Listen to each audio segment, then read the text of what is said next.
You don't grow up at 18. You just get better at hiding the pain. You laugh while feeling empty. You succeed while feeling unworthy, but the ache that returns in silence. That's not weakness. That's your inner child still waiting to be seen. And until you face it, it will shape your life, and you'll call it fate. Maybe you've asked, why am I still tired, even when everything looks fine? Why does success feel hollow? Why does love still feel unsafe? The answer isn't out there, it's in here. Carl Jung believed, inside every adult lives a child, not a memory, a force, a psychic reality, a part of you that never felt safe enough to grow. That child is not gone. It's hiding behind your achievements, your anxiety, your perfectionism. You're not broken. You're carrying pain that was never healed. But once you listen, gently, honestly, you stop surviving your life and start healing it. This video is not about theory. It's about you, your patterns, your pain, your chance to become whole. Because when you heal your inner child, you don't just heal the past, you reclaim your future.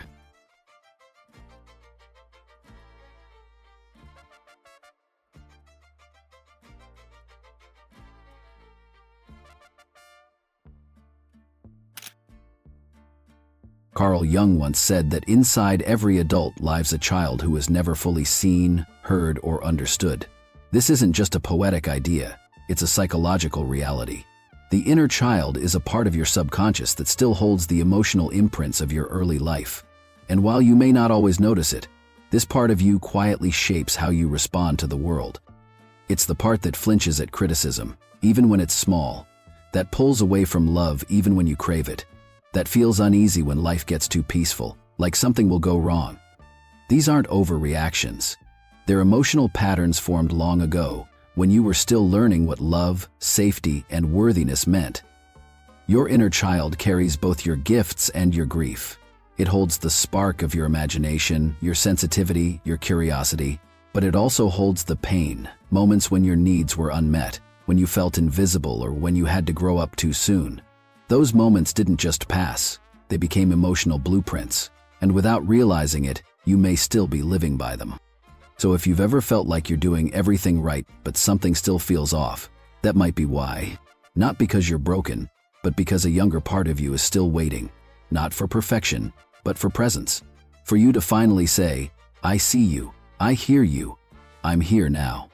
Healing starts when we stop asking what's wrong with us and start asking what happened to us. And once you begin to recognize the presence of that inner child within you, the next question is, how has it shaped the way you live now? The truth is, many of our adult struggles aren't about what's happening now, they're echoes of what happened then. If, as a child, you learned that being good was the only way to be loved, you may still find yourself constantly trying to please others, saying yes when you mean no, hiding your real feelings to avoid disapproval. If you learned that being quiet kept you safe, you might now avoid confrontation at all costs, even if it means abandoning your own needs. These survival strategies made sense when you were young. Back then, they protected you. But now they've become emotional patterns, subtle, automatic, and often invisible. They show up in your relationships, your career, your self-talk. You might not even realize that you're still trying to earn love, approval, or safety the way you once had to as a child. And because these patterns are so familiar, they often feel like truths. You don't question them, you just live by them. You might believe you're not worthy unless you're achieving, or that you must fix everything to be accepted, or that your emotions are too much to be shared. But these are not truths, they are emotional echoes. The child inside you didn't choose these beliefs, they were shaped by your environment. But now, as an adult, you have the power to question them, to pause, to notice, and to slowly, gently unlearn them. Because healing doesn't begin with changing who you are, it begins with understanding why you are the way you are, and offering that younger part of you the compassion it never received. Once you begin to recognize these emotional patterns as echoes from childhood, the next step is learning where they come from and who inside you is still carrying them. If you've ever sensed your emotions repeating like old echoes, don't click away. Subscribe and stay with me until the end, because what comes next may finally give those feelings a name. Carl Jung believed the inner child doesn't show up in just one form. It wears different faces depending on what it experienced and what it still longs for. And when you begin to listen closely, you may notice not just one, but three distinct voices within. The first is the wounded child, the part of you that flinches at criticism, that fears being left behind. This child overreacts not because it's dramatic, but because it's still hurting.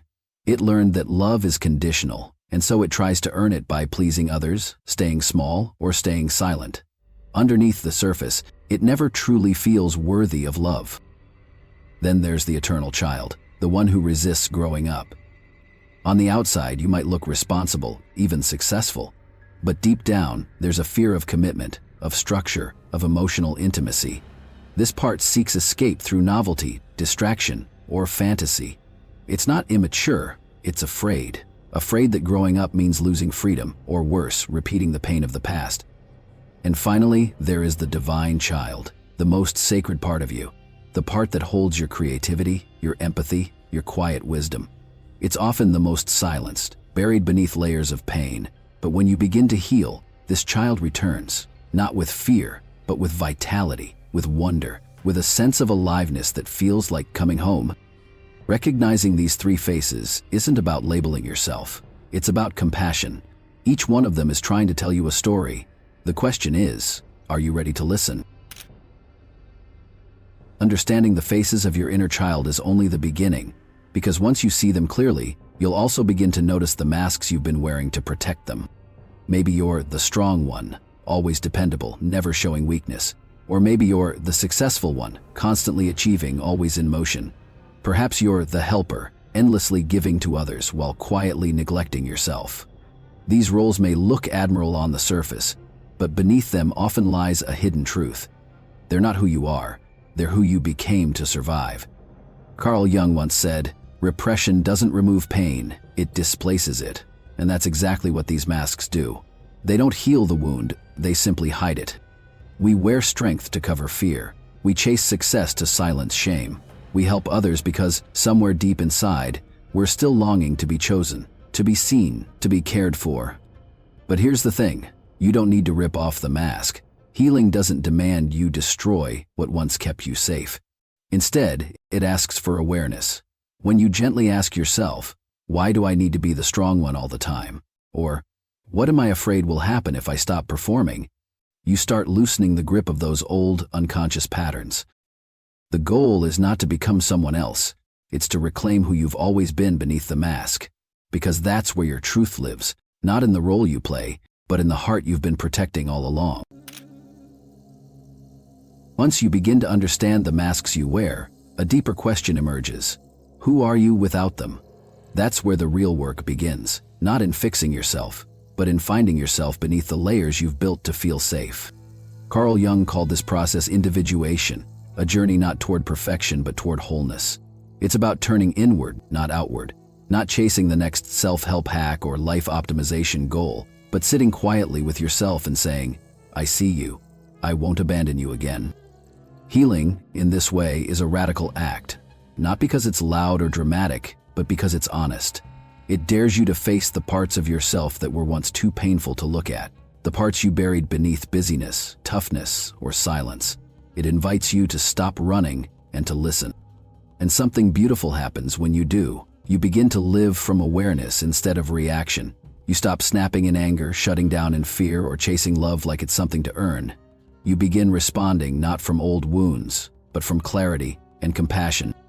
You stop loving others just to feel loved in return. You love because you know you are enough, whether or not anyone else sees it. That's what real healing looks like. It's not flashy, it's not a checklist. It's a quiet revolution inside your soul, where you finally become the one who stays. And once you begin that inner journey of listening instead of avoiding, of responding instead of reacting, something else becomes clear. You are no longer just the one who is hurt. You're also now the one who can offer healing. Carl Jung believed that inside each of us lies both the child and the parent. This is the heart of reparenting, the idea that you don't have to wait for someone else to give you what you missed. You can begin giving it to yourself, right now. Reparenting doesn't mean reliving the past. It means creating the kind of present you once needed but never had. It's found in small, ordinary moments of self-kindness that slowly become extraordinary.